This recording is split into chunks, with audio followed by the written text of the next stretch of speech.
Over 50% of the annual income of the top 1% of South Africans comes from capital gains and equity investments. That's basically means investing in shareholdings. And today on the show, we're going to talk about how do the rich make money from investing in shares and how you can be doing the same. Welcome to the Wealth Nation podcast, a podcast for every mother, daughter, grandmother, sister, and wife, and the men who are smart enough to tune in. The Wealth Nation podcast brings you all you need to know about investments, business, property investments, personal finance, and all around financial wellness. Here is your host, Yolanda Rose.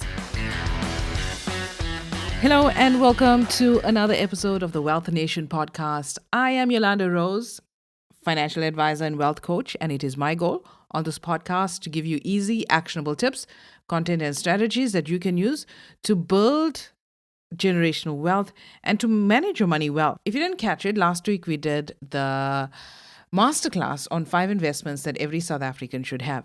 So if you've missed it, I want you to go check out the replay. It's available for a limited time. Go to www.financiallyfabulousfemales.com/5 investments replay, and you can check out that replay before it goes away. And if it's the first time that you're joining us, don't forget, link up with us on our various social media platforms. Different things are happening on all of the different social media platforms. We are on LinkedIn, Twitter, Facebook, Instagram, and TikTok as well. The handle is Financially Fabulous Females. You search for us, you'll see our bright pink logo. You can't miss us. All right, so check us out on social media. The Wealth Nation podcast is sponsored by Audible. Audible is a seller and producer of spoken audio entertainment, information, and educational programming on the internet. Audible sells digital audiobooks, radio and TV programs, and audio versions of magazines and newspapers. For a 30-day free trial of Audible, go to www.financiallyfabulousfemales.com/audible. Last week, I launched my brand new membership platform, Wealth Insiders. Now, this is a program I have put together because folks are always asking me what to invest in, which company, and I can't really give advice like that. I have to sit with you one-on-one, understand your situation, understand your goals, understand where you want to go with your finances. Then I can give you advice. So I created this platform to get everybody on the same level when it comes to money and finances. You understand what everything means, how it applies to you in your life, lessons on investing, property investing, crypto. I mean, everything is there. I haven't come across anything like this in South Africa. So that's why I developed it. I've got experts coming in, teaching us all of the time and all of the new stuff that's happening. So I want you to go check it out. It's available at www.financiallyfabulousfemales.com/join, and you'll hear all about that now. Currently, there is a special discount for the membership, so go and check it out. And if you missed last week's budget speech by the finance minister, well, I don't think you really missed much. I'm sure you can imagine how it went. And you can check my full review on our YouTube channel, Financially Fabulous Females. I give you my thoughts, what I was expecting, and what it all means for the normal South African on the street. So go check that out on our YouTube channel. So as always, on the show, we tackle one financial jargon, and we try and break that down for you and try to give you some understanding about what that is. And since we're talking about shares today, and specifically we will be handling investments for the next couple of weeks on the Wealth Nation podcast, I wanted to talk to you about downside protection. Now, downside protection on an investment occurs when an investor or the fund manager uses techniques to prevent a decrease in the value of the investment. Now, nobody wants to lose money in an investment, not the investor, certainly not the fund managers, and they try to avoid the losses. And they use a lot of techniques, a lot of strategies to try and achieve this. So a lot of the times when I sit with my clients and we're talking about investments, I try to mention if the investment offers any downside protection, and I let them know what downside protection is and how they're protected. a lot of investments don't have the downside protection. And especially if you're a conservative investor, you need to be asking your advisor or whomever you're investing with, what is the downside protection? And especially if you are in these knickknacks, Forex, Bitcoin, pyramid scheme things, for sure you don't have any downside protection because these things aren't legit. Mirror trading was busted last week. So, guys, I'm appealing to you, stay away from these kind of things. The law of instant fortune is not real. If you're making money, somebody else is losing money, and I don't think that is the nicest thing. It's the nicest way to be making money anyway. So keep it legit, keep it above board, and I guess your honest intentions will bring about some solid rewards for you over a period of time. Raising financially savvy children involves teaching them a variety of skills, from budgeting to planning to earning and saving. Besides giving them an understanding of the value of a rand, it prepares them for real-world finances. Financial literacy is a vital skill, and it is never too early to teach your kids about money. Many parents wonder how they can teach their kids about money and where to find age-appropriate resources. You can now purchase the Financial Literacy for Kids workbook, which is aimed at primary school kids. It's now available at www.financiallyfabulousfemales.com. This workbook provides you with 12 lessons, activities, lesson plans, discussion points, and quizzes that you can use to test your kids' knowledge. Shop now at www.financiallyfabulousfemales.com. Like what you hear so far? Make sure you never miss a show by subscribing on Apple Podcasts, Spotify, or Tuned In. Now back to the show. All right, so we're talking about the stock markets today, and we're looking at two ways that you can profit when investing in shares in South Africa. Now, there's two ways, two strategies that you can employ when investing in shares. These are the two sort of strategies that I use. I use a blend of both to spread my risk, to give me some variance. And the first one that I use is investing in growth shares. Now, these are the shares that you buy for capital growth rather than the dividends. So growth shares are essentially shares in those companies that are generating positive cash flows, whose earnings are expected to grow at an above average rate relative to the market. And those are notably the popular stocks right now, like in New York. It's things like Apple and Google. They're just growing at a phenomenal rate. And when you invest in those kind of companies, you aim to buy low, firstly, and sell high, because you want to make your profit from the actual investment that you make in each share. So if you buy a share for 1 rand, you want to wait it out in a medium term, in a long term gain, to make a decent profit. You want that share to be 5 rand a share, 10 rand a share over time. And obviously you're not just buying one share, you're buying hopefully a couple of thousand, or even a couple at a time. Over time, that all accumulates depending on what share you're buying. I mean, there's shares on the JSE that sell for like 30 cents. I bought shares in a mining company the other day. Well, not the other day, last year. It's like 12 cents.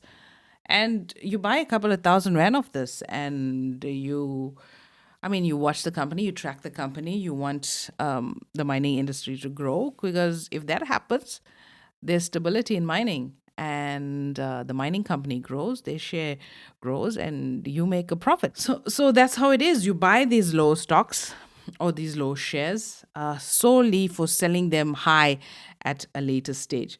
So that is one way in which that is one strategy that you can use when investing in shares. Now, it's a very lucrative thing to do, but it's not easy at all. Buying shares early in growing companies is sort of like the holy grail of investing. And it's even harder to find when the stock market is booming. And right now, it's not booming. You'll find a lot of companies, things are slowing down as many of them start announcing their various profits, or in most cases, it's losses. Even I think Pick n Pay announced a loss, especially with their liquor sales and things like that. So you look out for this kind of information, and you take your decisions from there. Obviously, you do your due diligence, of course. The second strategy is dividends or yield shares. Now, yield shares are those that perform well in the bull markets. So, the bull markets mean when the market is increasing, while providing partial downside protection for investors in the bear markets. So, those are the shares that do really well when the market is increasing, and when the market does dip, it does provide the investor with some kind of protection. All right. So this is the strategy that I employ when I want income generation. So for building wealth, for capital gain, is I'm buying low and I'm selling high on my growth stocks. And for regular income, to build my cash flow in my portfolio, I employ the yield stock strategy where I'm seeking those high yield investments. So to calculate the yield of a share is you divide the yearly dividends paid by the company to the company's share price. So let's say, for example, that the company has decided to pay out 50 cents in dividends over the next year, and the share is currently trading at 20 Rand. So the dividend yield for this particular company is 2.5%. So for me, that's fairly mediocre. There are companies in South Africa at a higher rate. So this information that we spoke about now, this is available online on MoneyWeb, on Morningstar. You can find all of this information, and you can even do some analysis on last year's dividends as well. So you have an idea to gauge, well, this year is kind of topsy-turvy because everything is in a tailspin, but that's generally how I do it. Now, some high-yield stocks in South Africa. Let me pull this sheet out for you. The latest date on this is the 31st of August 2020. So these are the dividends up till that date. I haven't taken stock of any dividends from September 2020. So the highest paying share right now is the Fortress REIT. Their dividend yield is at 83.16%. And now, before you say, wow, that's unbelievable, now this is a REIT. It's a real estate investment trust. If you don't know what that is, go check out my episode on REITs, and you'll understand a little bit more about that. These are not like regular shares where you have a shareholding in the company. It's completely different, but it all happens in the JSE. It's traded like a regular share. They pay dividends regularly. And because it's a REIT, and the laws in South Africa state that REITs, South African REITs, have to pay a minimum of 75% of their taxable earnings every year. All right. So once you understand the functionings of the REIT, you'll find that this is fairly normal. And we see other companies like Hydroprop Investments, another REIT. They're at 39.94. Redefine Properties, 39.40. Vukile Property Fund. The dividend yield is at 36.99. But if you look at their share price, Vukile's share price for the last year, or for the last 6 months, let's say for the last 6 months. All right, since early July or something, the share price has been dropping from around 9.20. It's come down to around 4.46 in September. It's sitting at around 5.9 now, but they still have a dividend yield of almost 40%. All right, so these are two strategies or two income generating opportunities when dealing with shares. You're buying the actual share and you're hoping to sell high at a profit for a gain, and you're looking at the dividend yield because you want to be generating income as a shareholder in the company. So obviously these shares, you want to be holding volumes of them. And if you're not a bazillionaire, you can't go and spend bazillions of rands buying shares. You got to do it gradually over a period of time. So you got to commit to a certain amount of money to begin investing. All right. There's lots of other things that you got to look at before you decide on the type of share that you need to be investing in. But we'll look at that in far greater detail inside Wealth Insiders because it's so numbers orientated and it's difficult to convey over an audio platform like the podcast. So some tax liabilities that you have to consider when investing in shares. So when you receive those dividends, you pay dividend withholding tax. Again, at 20%, the company pays it on your behalf. Then when you sell a share, you're buying for 1 Rand, you're selling at 10 Rand, and you've got that 9 Rand gain for one share. And you have this gain for thousands of shares and you're making some decent amount of money. Then you're paying capital gains tax. So let's talk a little about how capital gains tax works. So let's say you have a gain of 1.1 million for the year. So you have a gain of 1.1 million and the CTG rate, the annual exclusion is 40,000 Rand. So we minus the 40,000 Rand from 1.1 million. That gives us an amount of 1,060,000 Rands. So the inclusion rate for capital gains is 40% for individuals. Okay, so to calculate the taxable income, we take 40%, multiply it by the 1,060,000 Rand, and that gives us an amount of 424,000. So if you were earning 500,000 Rand for that year, you take your capital gains with your inclusion rate of just 40%, which, capital gains only started in 2001, right? So we're actually losing money here, but try and lose as less as possible. So you take that 424,000, add it to your 500,000 Rand income for the year, and that will give you your annual income for the year of 924,000. So at that amount, your marginal tax rate is around 41%, and you will pay about 175,000 or so in capital gains tax. So you can work this out by taking 424,000, multiplying it by 41%, and that will give you about 175 Rand. So that's how capital gains would work. I know it's a little bit complicated, and if you're not good with numbers, it doesn't mean you can't invest. It just means that you got to pay a little bit more attention, put more effort into the details, and you can win at this, all right? And a lot of people don't win because they don't take the time to understand.